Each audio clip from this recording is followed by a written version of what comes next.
feeling. Whenever I give something, I feel happy. You see, this is you try. That whatever you may have knowledge, you have sometimes better economy you may have.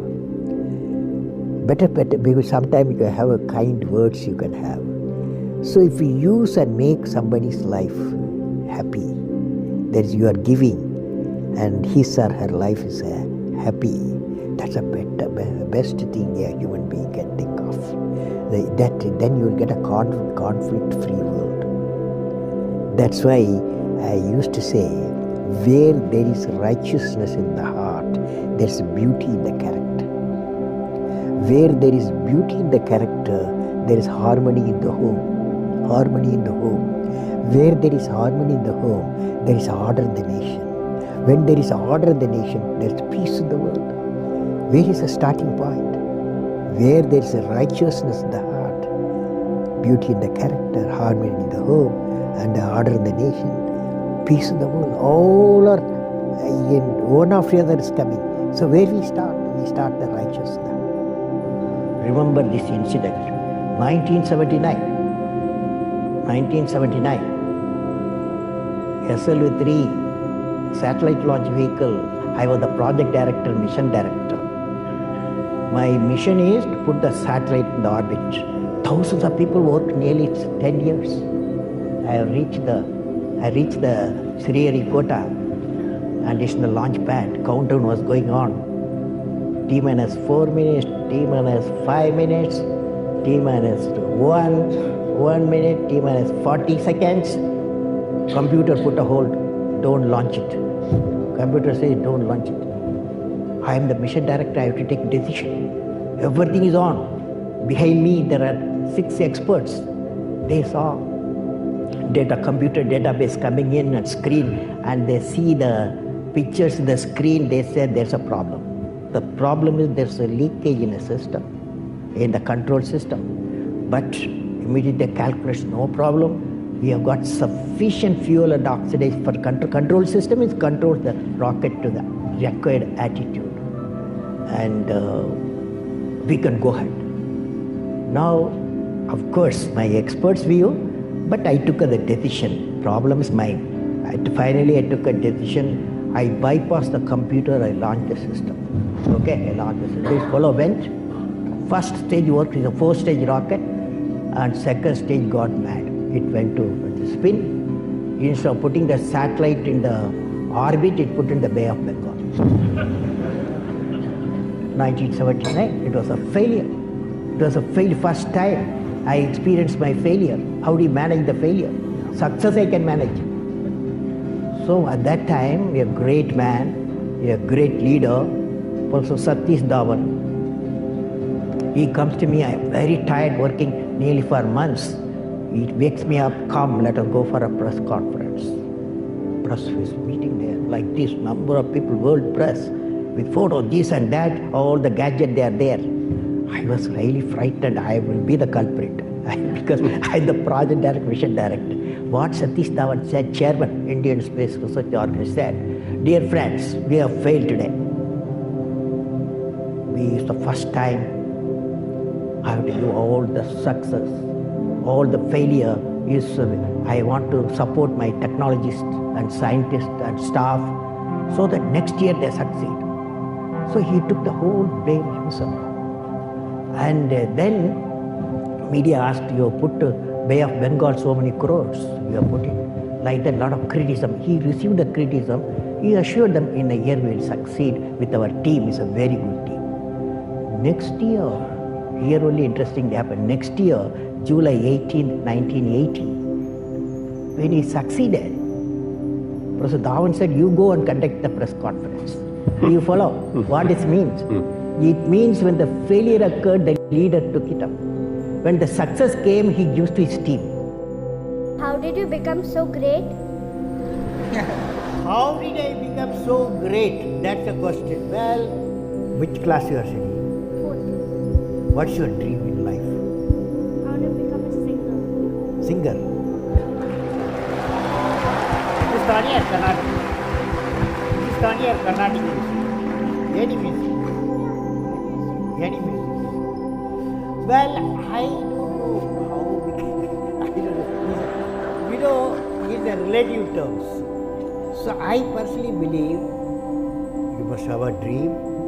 Say, I must have a dream. I must have a dream. I must continuously acquire knowledge. Continuously acquire knowledge. I must continuously acquire knowledge. Hard work. Hard work.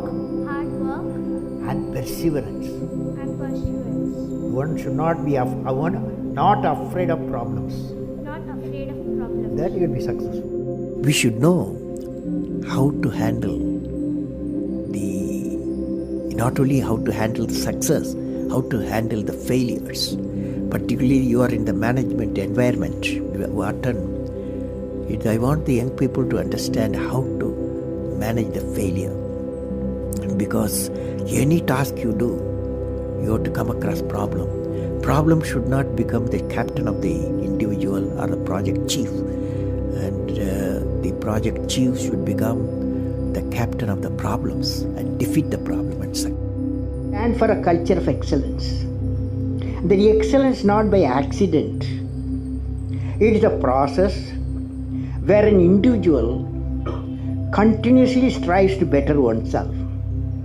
The performance standards are set by themselves. They work on their dreams with focus and are prepared to take calculated risk and do not get deterred by failures as they move towards their dreams. Then they step up their dreams as they tend to reach the original targets. They strive to work to their potential. In the process, they increase their performance, thereby multiplying further their potential. This is an unending life cycle phenomena, culture of excellence. They are not in competition with anyone else but themselves. That is a culture of excellence. I am sure each one of you will aspire to become a unique with culture of excellence. You've written books, you've served as president, you're an aerospace engineer, you've been a professor, but you say the title you like best is the title of teacher. Why is that?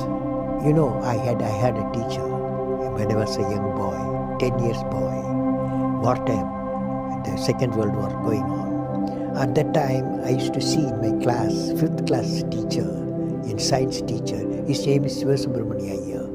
He entered the classroom and we used to see the radiation of knowledge from him. When he enters the classroom, my teacher, I see a radiation of purity of life.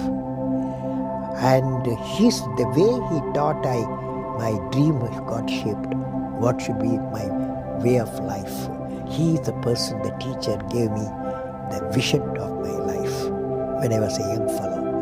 Now a teacher has got the fantastic opportunity to grow minds, to enrich the minds, and give the dreams to the young people and nurture the dreams with them, and they will become a great human being. Sometime they will become better than you, but better than the teacher.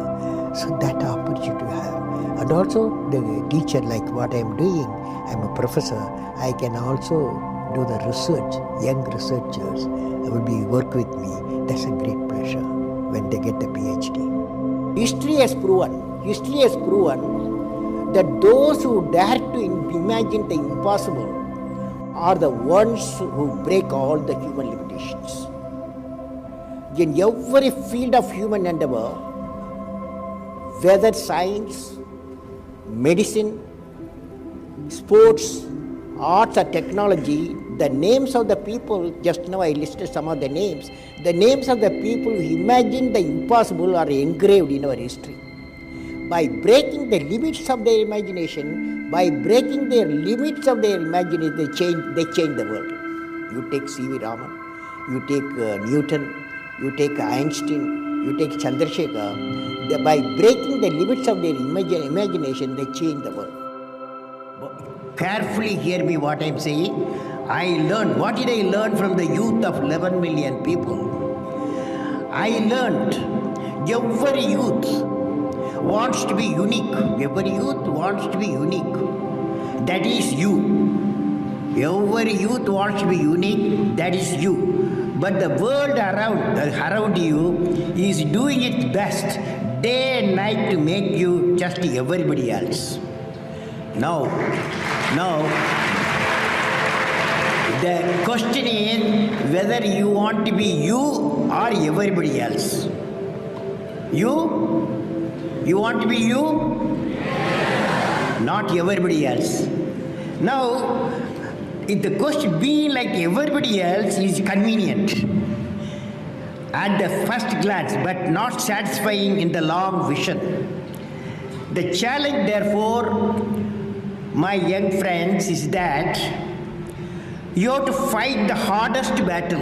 You have to fight the hardest battle which any human being can ever imagine to fight, and never stop fighting until you arrive at your destined place. That is the unique you. To get the unique you, it's a big battle. The battle means you don't need to take a gun. The battle means you have to have 4 unique things. 4 unique tools you must have in that battle. One is you have to set the goal. The second one is acquire the knowledge continuously. And third one, it's a hard work with the devotion. And fourth is perseverance. These are the tools you have to, for the battle you have to wage. If you want to be discoverers, if you want to be innovators, I am going to give you what type of characteristic you must have. Invention and discoveries have emanated from creative minds that have been constantly working and imagining the outcome. The telephone, he was imagining the outcome in the mind. With imaging and constant effort, all the forces of the universe work for that inspired mind, thereby leading to invention and discoveries. See, I have a feeling whenever I give something, I feel happy. You see, this is you try. That whatever you may have knowledge, you have sometimes better economy you may have. Better, maybe sometimes you have a kind words you can have. So if you use and make somebody's life happy, that is you are giving, and his or her life is happy, that's a best thing a human being can think of. Then you will get a conflict-free world. That is, leaders should work with integrity and succeed with integrity. Leader should work with integrity and succeed with integrity. And I believe President, since you asked the question, has to be continuously in touch with the people. Rashtrapati Bhavan, where I was there, became a People's Bhavan. Instead of Rashtrapati Bhavan, it becomes People's Bhavan. And also I travel into the whole state, cutting across hill, deserts and sea. I was in touch with millions and millions of people.